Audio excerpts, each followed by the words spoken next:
Voilà, je m'appelle Madame Hassiba Boumerka. Je suis algérienne et j'étais ancienne championne olympique dans les Jeux olympiques de Barcelone 92 en 1500 mètres.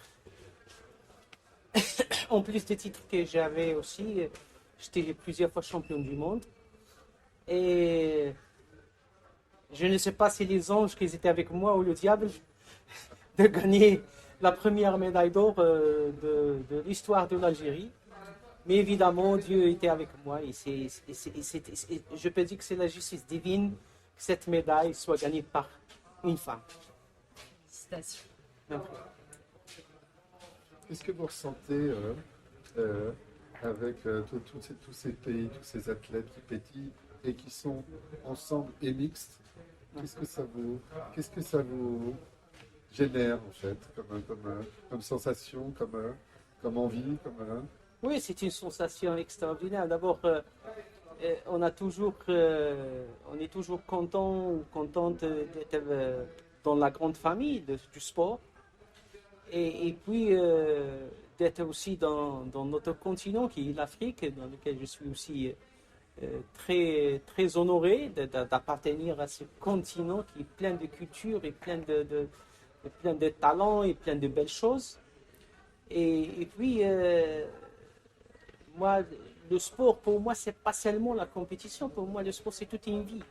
Et tellement que j'adore le sport, je dis toujours Sa Majesté le sport.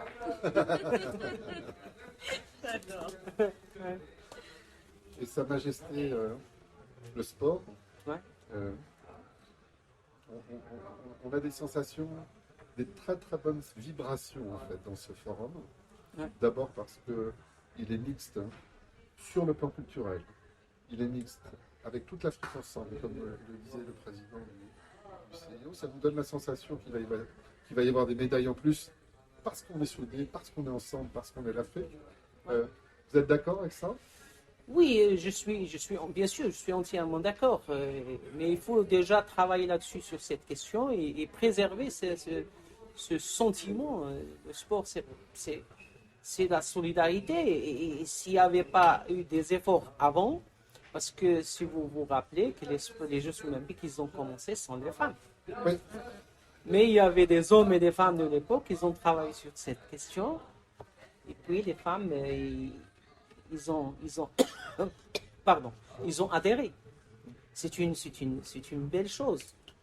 Bon, ça reste quand même des endroits où la femme n'a pas, comme je venais de dire au panel, dans des sociétés où il y a plein d'interdits. Il y a des choses qui sont interdites par la religion, par la tradition, et puis par les lois civiles. Et puis, il ne reste pas vraiment grand-chose pour que la femme s'émancipe et démontre son savoir-faire et son talent.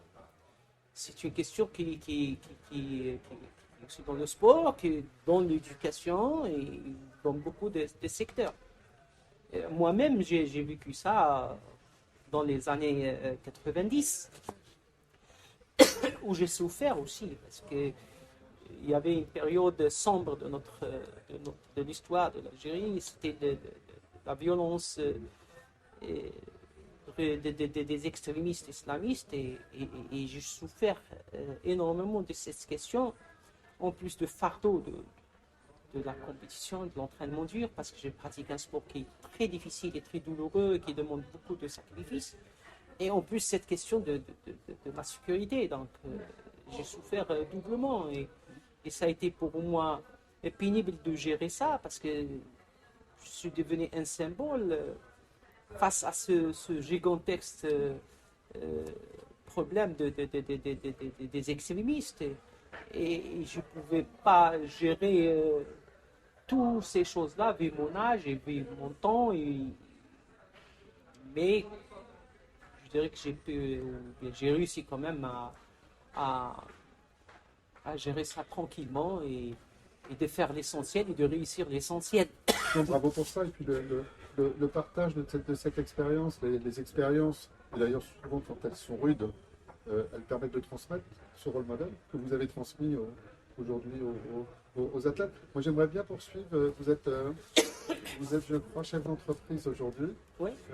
Le parallèle entre l'athlète de haut niveau, l'entrepreneur, l'entrepreneuse que vous êtes, c'est un athlète de haut niveau aussi.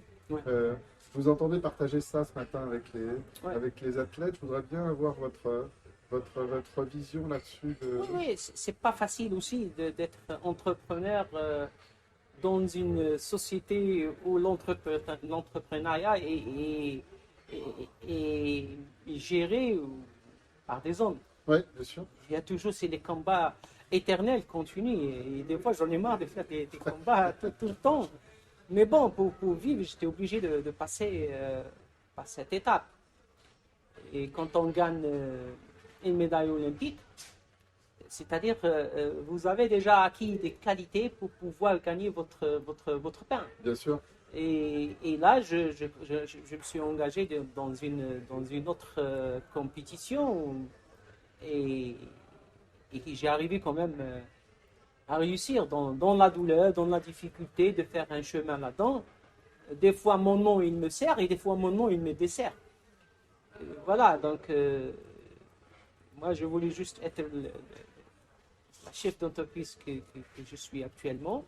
J'ai aidé aussi pas mal de sportifs, des athlètes qui ont eu leur reconversion et dans lesquels je les formé aussi avec moi. Bravo. Et voilà, la vie doit continuer. Mais ce que j'ai dit aujourd'hui aussi, que c'était important, il ne faut pas seulement qu'on compte sur nous-mêmes.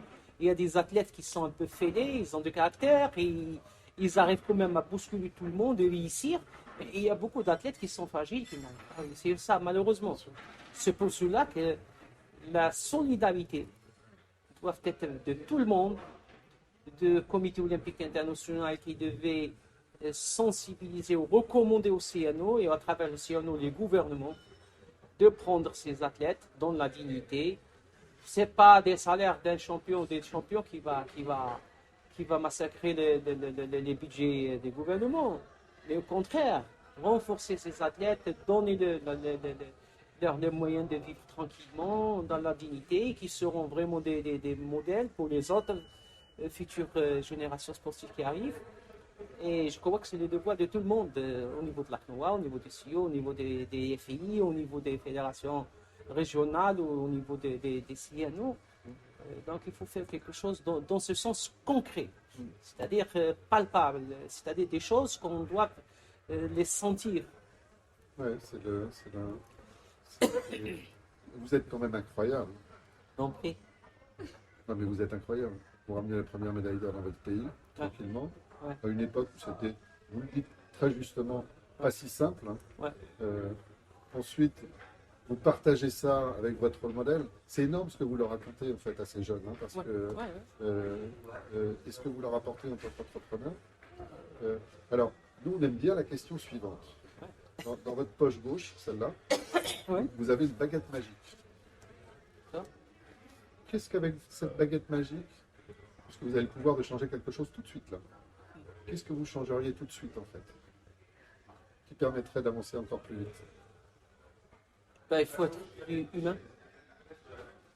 Parce que, vu que les difficultés que nous sommes en train de vivre dans ce monde maintenant qui est devenu fou, avec toutes les épidémies, les guerres qui sont un peu partout, l'inflation, la cherté, le changement climatique, on ne peut sauver ce monde qu'avec l'élan de solidarité et avec l'humanité. Être humain, tout simplement. Donc c'est le cœur qui va faire aller plus vite. Parfait. Exact. Ce que disait le président du CIO, Exact. le cœur sont les athlètes. En fait. Oui, oui. C'est eux qui créent l'événement, c'est eux les acteurs qui ramènent de l'argent à tout le monde, y compris au CIO, au CNO. Et j'étais moi-même membre du comité olympique international dans la commission des athlètes. J'étais élu en 1996 aux Jeux olympiques de Atlanta et puis jusqu'aux Jeux de Sydney.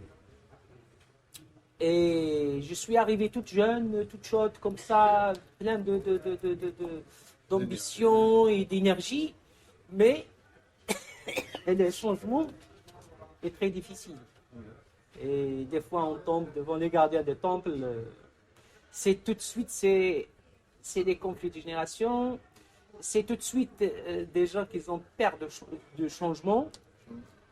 Et je suis arrivé pendant la période de l'histoire de Salt Lake City, de cette corruption et tout ça.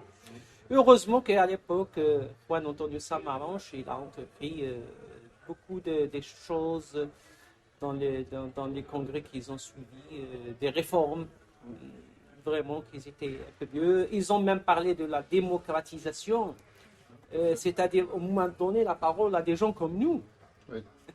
Oui. Moi, je ne trouve pas des opportunités comme ça pour expliquer et parler de mon expérience, de parler de mes souffrances, de parler à ces jeunes qui sont pressés, ces jeunes qui croient être champions du jour au lendemain. Ouais. C'est toute une vie, c'est des 10 ans, 15 ans, 20 ans de travail, de souffrance, de persévérance, de courage pour arriver à réussir une performance mondiale. Ouais. Ce n'est pas en jouant de TikTok ou en jouant avec des trucs qu'on devient champion du monde. C'est 8 heures d'entraînement par jour. C'est la discipline, c'est la rigueur, c'est beaucoup de valeurs qu'on est en train de l'ignorer un petit peu à travers ces institutions. C'est pour ça que moi, autant que champion, je suis très contente de parler de mon expérience parce que je considère toujours que mon expérience universelle ne m'appartient pas à moi seul. Non, mais c'est passionnant et sur tout ce que vous évoquez de courage, de résilience, de travail, vous êtes vraiment la majesté du sport. Je vous en prie, merci. Merci, c'est très gentil. Bon, Je pense que c'est une très bonne conclusion. et puis merci, Ouais. Merci vous en prie, infiniment je et vous en merci prie. pour tout ce que vous inspirez. Merci beaucoup.